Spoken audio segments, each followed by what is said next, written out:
Buddha Bhagat YouTube channel ತಮ್ಮೆಲ್ಲರಿಗೂ ಸ್ವಾಗತ. ನಮ್ಮ ಯೂಟ್ಯೂಬ್ ಚಾನಲ್ನಲ್ಲಿ ಈ ದಿನ ಭೂಪಟದ ಕಾರ್ಯ, ಪ್ರಮುಖ ಐತಿಹಾಸಿಕ ಸ್ಥಳಗಳು ಹಾಗೂ ಅವುಗಳ ಐತಿಹಾಸಿಕ ಪ್ರಾಮುಖ್ಯತೆಯ ಬಗ್ಗೆ ಈ ತರಗತಿಯಲ್ಲಿ ನಾನು ನಿಮಗೆ ಮಾಹಿತಿಯನ್ನು ಕೊಡ್ತೇನೆ. ಮೊದಲನೇದಾಗಿ ಭೂಪಟ ಅಧ್ಯಯನದ ಪ್ರಮುಖ ಐತಿಹಾಸಿಕ ಸ್ಥಳಗಳ ಬಗ್ಗೆ ಮಾಹಿತಿಯನ್ನು ಕೊಡ್ತೇನೆ. ಈ ಮಾಹಿತಿಯನ್ನು ಕೊಡೋಕ್ಕಿಂತನೂ ಮೊದಲಾಗಿ ಕೆಲವೊಂದು ಸೂಚನೆಗಳನ್ನು ಪಾಲನೆ ಮಾಡಬೇಕಾಗುತ್ತೆ. ಪ್ರಶ್ನೆ ಪತ್ರಿಕೆಯಲ್ಲಿ ಕೊಟ್ಟಿರುವ 20 ಸ್ಥಳಗಳಲ್ಲಿ ಯಾವುದಾದ್ರೂ 5 ಸ್ಥಳಗಳನ್ನು ಸರಿಯಾದ ಜಾಗದಲ್ಲಿ ಗುರುತಿಸಿ ಹಾಗೂ ಗುರುತಿಸಲಾಗಿರುವಂಥ ಪ್ರತಿ ಸ್ಥಳಕ್ಕೆ ಕನಿಷ್ಠ 3 ವಾಕ್ಯಗಳಲ್ಲಿ ಅವುಗಳ ಐತಿಹಾಸಿಕ ಪ್ರಾಮುಖ್ಯತೆಯನ್ನು ಬರೆಯಬೇಕು. ದೃಷ್ಟಿ ವಿಕಲಚೇತನ ವಿದ್ಯಾರ್ಥಿಗಳಿಗೆ ಅಂದರೆ ಕಣ್ಣು ಕಾಣದೇ ಇರುವಂಥ ವಿದ್ಯಾರ್ಥಿಗಳಿಗೆ ಭೂಪಟದ ಬದಲಾಗಿ 10 ಅಂಕದ ಪ್ರಶ್ನೆಯನ್ನು ಪರ್ಯಾಯವಾಗಿ ನೀಡಲಾಗುತ್ತೆ. ಪರ್ಯಾಯವಾಗಿ ಅಂತ ಹೇಳಿದ್ರೆ ಅವರ ಕೈಲಿ ಭೂಪಟದಲ್ಲಿ ಸ್ಥಳಗಳನ್ನು ಗುರುತಿಸಲಿಕ್ಕೆ ಆಗೋದಿಲ್ಲ. ಆ ಕಾರಣದಿಂದ ಅವರಿಗೆ 10 ಅಂಕದ ಪ್ರಶ್ನೆಯನ್ನು ನೀಡಲಾಗುತ್ತೆ.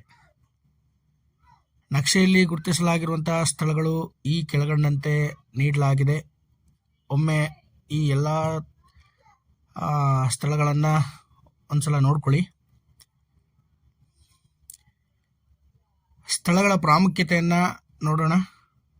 ಹರಪ್ಪ ಇದು ಪ್ರಸ್ತುತ ಪಾಕಿಸ್ತಾನದ ರಾವಿ ನದಿಯ ದಡದಲ್ಲಿದೆ.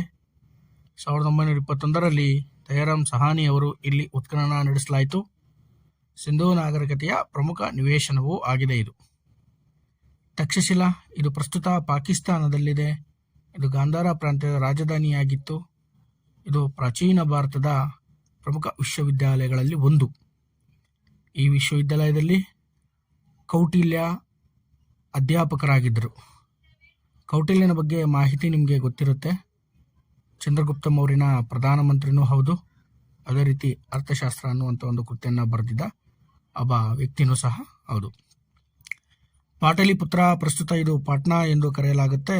ಇದು ಬಿಹಾರ ರಾಜಧಾನಿಯಾಗಿದೆ. ಮಗಧ ಮೌರ್ಯ ಹಾಗೂ ಗುಪ್ತರ ರಾಜಧಾನಿ ಆಗಿತ್ತು. ದೆಹಲಿ ಇದು ಯಮುನಾ ನದಿಯ ದಡದ ಮೇಲಿದೆ. ಯಮುನಾ ನದಿಗೆ ಜಮುನಾ ನದಿ ಅಂತಲೂ ಸಹ ಕರೆಯಲಾಗುತ್ತೆ. ಇದು ದೆಹಲಿ ಸುಲ್ತಾನರ ರಾಜಧಾನಿಯಾಗಿತ್ತು. ಕುತುಬ್ ಮಿನಾರ್, ಕೆಂಪು ಕೋಟೆ ಇಲ್ಲಿ ಪ್ರಸಿದ್ಧ ಸ್ಮಾರಕಗಳಾಗಿದೆ. ಆಗ್ರಾ ಇದು ಪ್ರಸ್ತುತ ಉತ್ತರ ಪ್ರದೇಶದಲ್ಲಿದೆ. ಇದು ಅಕ್ಬರ್ನ ರಾಜಧಾನಿಯಾಗಿತ್ತು. ಅಕ್ಬರ್ ಮೊಘಲ ಸಾಮ್ರಾಜ್ಯದ ಪ್ರಸಿದ್ಧ ದೊರೆ. ಇದು ವಿಶ್ವಪ್ರಸಿದ್ಧ ತಾಜ್ ಮಹಲ್ ಇಲ್ಲಿ ಪ್ರಮುಖ ಸ್ಮಾರಕವಾಗಿದೆ. ಈ ತಾಜ್ ಮಹಲ್ ಅನ್ನು ಶಹಜಹಾನ್ ತನ್ನ ಮಡದಿಯಕ್ಕೋಸ್ಕರ ನಿರ್ಮಾಣ ಮಾಡಿದ. ಜಲಿಯನ್ ವಾಲಾಬಾಗ್ ಇದು ಪ್ರಸ್ತುತ ಅಮೃತಸರದಲ್ಲಿದೆ. 1919ರಲ್ಲಿ ಬ್ರಿಟಿಷ್ ಅಧಿಕಾರಿ ಜನರಲ್ ಡಯಾರ್ ರೌಲೆಟ್ ಕಾಯ್ದೆ ವಿರುದ್ಧ ಪ್ರತಿಭಟನೆ ನಡೆಸುತ್ತಿದ್ದಂಥ ನಿರಾಯುಧ ಜನರನ್ನು ಗುಂಡನ್ನೆಟ್ಟಿ ಕೊಲ್ಲಲಾಯಿತು ಇಲ್ಲಿ. ಈ ಕಾರಣವಾಗಿ ಭಾರತೀಯ ಇತಿಹಾಸದಲ್ಲಿ ಈ ಒಂದು ಘಟನೆಯನ್ನು ಜಲಿಯನ್ ವಾಲಾಬಾಗ್ ಹತ್ಯಾಕಾಂಡ ಅಂತಲೇ ಪ್ರಸಿದ್ಧತೆಯನ್ನು ಪಡೆದಿದೆ. ಪಾಣಿಪತ್ ಇದು ಹರಿಯಾಣ ರಾಜ್ಯದಲ್ಲಿದೆ. ಭಾರತದ ಇತಿಹಾಸದ ಪ್ರಮುಖ ಯುದ್ಧ ಭೂಮಿಯಾಗಿತ್ತು. ಇಲ್ಲಿ 3 ಪ್ರಮುಖ ಯುದ್ಧಗಳು ನಡೆದಿದೆ. ಮೊದಲನೇ ಪಾಣಿಪಟ್, 2ನೇ ಪಾಣಿಪಟ್ ಹಾಗೂ 3ನೇ ಪಾಣಿಪಟ್ ಕದನಗಳು. ಮೀರತ್ ಇದು ಪ್ರಸ್ತುತ ಉತ್ತರ ಪ್ರದೇಶದಲ್ಲಿದೆ. 1857ರಲ್ಲಿ ಸಿಪಾಯಿ ದಂಗೆಯ ಪ್ರಮುಖ ಸ್ಥಳವಾಗಿತ್ತು. ಸಿಪಾಯಿ ದಂಗೆಗೆ ಭಾರತೀಯ ಸ್ವಾತಂತ್ರ್ಯ ಸಂಗ್ರಾಮ ಅಂತಲೂ ಸಹ ಕರೆಯಲಾಗುತ್ತೆ. ಹಳೇಬೀಡು ಪ್ರಸ್ತುತ ಹಾಸನ ಜಿಲ್ಲೆಯಲ್ಲಿದೆ. ಇದರ ಪ್ರಾಚೀನ ಹೆಸರು ದ್ವಾರಸಮುದ್ರ.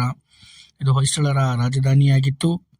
ಇಲ್ಲಿನ ಪ್ರಮುಖ ದೇವಾಲಯಗಳೆಂದರೆ ಶಾಂತಲೇಶ್ವರ ದೇವಾಲಯ ಹಾಗೂ ಹೊಯ್ಸಳೇಶ್ವರ ದೇವಾಲಯ ಇಲ್ಲಿ ಮುಖ್ಯವಾಗಿರುವಂಥ ದೇವಾಲಯಗಳಾಗಿತ್ತು. ದಂಡಿ ಇದು ಗುಜರಾತ್ನ ಪಶ್ಚಿಮ ತೀರ ಪ್ರದೇಶದಲ್ಲಿರುವಂಥ ಒಂದು ಪ್ರದೇಶ. ಇದು ಗಾಂಧೀಜಿ ಅವರ ಕಾಲದಲ್ಲಿ ಉಪ್ಪಿನ ಸತ್ಯಾಗ್ರಹವನ್ನು ನಡೆಸಿದಂಥ ಪ್ರಮುಖ ಒಂದು ಸ್ಥಳವಾಗಿತ್ತು. ದೇವಗಿರಿ ಇದು ಮಹಾರಾಷ್ಟ್ರದಲ್ಲಿದೆ. ಅಲ್ಲಾವುದ್ದೀನ್ ಖಿಲ್ಜಿ 2 ಬಾರಿ ಈ ದೇವಗಿರಿಯ ಮೇಲೆ ದಂಡಯಾತ್ರೆಯನ್ನು ಮಾಡ್ತಾನೆ. ಮಹಮ್ಮದ್ ಬಿನ್ ತುಘಲಕ್ ದೆಹಲಿಯಿಂದ ದೇವಗಿರಿಗೆ ರಾಜಧಾನಿಯನ್ನು ಬದಲಾವಣೆ ಮಾಡ್ತಾನೆ. ದೇವಗಿರಿಗೆ ದೌಲತಾಬಾದ್ ಅನ್ನುವಂಥ ಒಂದು ಹೆಸರನ್ನು ಸಹ ನಾಮಕರಣವಾಗಿ ಇಡಲಾಯಿತು. ಕಲ್ಕತ್ತಾ ಇದು ಹುಗ್ಲಿ ನದಿಯ ದಡದ ಮೇಲಿದೆ. ಇದು ಪ್ರಸ್ತುತ ಪಶ್ಚಿಮ ಬಂಗಾಳದ ರಾಜಧಾನಿಯಾಗಿದೆ. ಇದು ಭಾರತದಲ್ಲಿ ಬ್ರಿಟಿಷರ ಮೊದಲ ರಾಜಧಾನಿಯಾಗಿತ್ತು. ಇಲ್ಲಿ ಸ್ವಾಮಿ ವಿವೇಕಾನಂದರು ಬೇಲೂರು ಅನ್ನುವಂಥ ಒಂದು ಸ್ಥಳದಲ್ಲಿ ರಾಮಕೃಷ್ಣ ಮಿಷನ್ ಅನ್ನು ಸ್ಥಾಪಿಸಲಾಯಿತು. ಬಾಂಬೆ ಪ್ರಸ್ತುತ ಮಹಾರಾಷ್ಟ್ರದ ರಾಜಧಾನಿಯಾಗಿದೆ. ಇದು ಬ್ರಿಟಿಷ್ ಭಾರತದ ಪಶ್ಚಿಮ ತೀರ ಪ್ರದೇಶದ ರಾಜಧಾನಿಯಾಗಿತ್ತು. ಭಾರತದ ಮೊದಲ ಕಾಂಗ್ರೆಸ್ ಅಧಿವೇಶನ ನಡೆದಂಥ ಸ್ಥಳ 1857ರಲ್ಲಿ 1885ರಲ್ಲಿ. ಬಿಜಾಪುರ ಇದು ಉತ್ತರ ಕರ್ನಾಟಕದ ಭಾಗದ ಪ್ರಮುಖ ಜಿಲ್ಲೆಯಾಗಿದೆ. ಪ್ರಸ್ತುತ ಇದನ್ನು ವಿಜಯಪುರ ಎಂದು ಕರೆಯಲಾಗುತ್ತೆ. ಆದಿಲ್ ಶಾಹಿಗಳ ರಾಜಧಾನಿಯಾಗಿತ್ತು. ಗೋಲ್ ಗುಂಬಜ್ ಇಲ್ಲಿನ ಪ್ರಮುಖ ಸ್ಮಾರಕವಾಗಿದೆ. ಬೀದರ್ ಕರ್ನಾಟಕದ ಉತ್ತರ ಭಾಗದಲ್ಲಿದೆ. ಬಹಮನಿ ರಾಜ್ಯದ ರಾಜಧಾನಿಯಾಗಿತ್ತು. ಗವಾನ್ ಇಲ್ಲಿ ಗವಾನ್ ಮದರಸವನ್ನು ನಿರ್ಮಾಣ ಮಾಡಿದ. ಈ ಮಹಮ್ಮದ್ ಗವಾನ್ ಬಹಮನಿ ಸಾಮ್ರಾಜ್ಯದ ಪ್ರಸಿದ್ಧ ಪ್ರಧಾನಮಂತ್ರಿಯಾಗಿದ್ದ. ಬಾದಾಮಿ ಇದು ಪ್ರಸ್ತುತ ಬಾಗಲಕೋಟೆ ಜಿಲ್ಲೆಯಲ್ಲಿದೆ. ಇದರ ಪ್ರಾಚೀನ ಹೆಸರು ವಾತಾಪಿ ಅಂತ ಕರೆಯಲಾಗುತ್ತೆ. ಚಾಲುಕ್ಯರ ರಾಜಧಾನಿಯಾಗಿತ್ತು. ಗುಹಾಂತರ ದೇವಾಲಯಗಳನ್ನು ಸಹ ಇಲ್ಲಿ ನಾವು ಕಾಣಬಹುದು. ಅದೇ ರೀತಿ ಇಮ್ಮಡಿ ಪುಲಿಕೇಶ ಅರಮನೆ ಇತ್ತು ಎನ್ನುವಂಥ ಕೆಲವೊಂದು ಕುರುಹುಗಳು ಇಲ್ಲಿ ಲಭ್ಯವಾಗಿದೆ. ಹಂಪಿ ಪ್ರಸ್ತುತ ಬಳ್ಳಾರಿ ಜಿಲ್ಲೆಯಲ್ಲಿದೆ. ವಿಜಯನಗರ ಸಾಮ್ರಾಜ್ಯದ ರಾಜಧಾನಿಯಾಗಿತ್ತು. ಇಲ್ಲಿ ವಿರೂಪಾಕ್ಷ ದೇವಾಲಯ ಹಾಗೂ ಕಲ್ಲಿನ ರಥ ಪ್ರಮುಖವಾಗಿರುವಂಥ ಸ್ಮಾರಕಗಳಾಗಿದೆ. ಶ್ರೀರಂಗಪಟ್ಟಣ ಇದು ಮಂಡ್ಯ ಜಿಲ್ಲೆಯಲ್ಲಿದೆ. ಆರಂಭಿಕ ಒಡೆಯರು ಟಿಪ್ಪು ಸುಲ್ತಾನ್ ಹಾಗೂ ಹೈದರ್ ಅಲಿಯ ರಾಜಧಾನಿಯಾಗಿತ್ತು. ಇಲ್ಲಿ ಶ್ರೀರಂಗನಾಥ ಸ್ವಾಮಿ ದೇವಾಲಯವನ್ನು ನೋಡಬಹುದು. ಪಾಂಡಿಚೇರಿ ಇದು ಮದ್ರಾಸ್ನ ಒಂದು ದಕ್ಷಿಣ ಕೋರಮಂಡಲ ತೀರದಲ್ಲಿದೆ.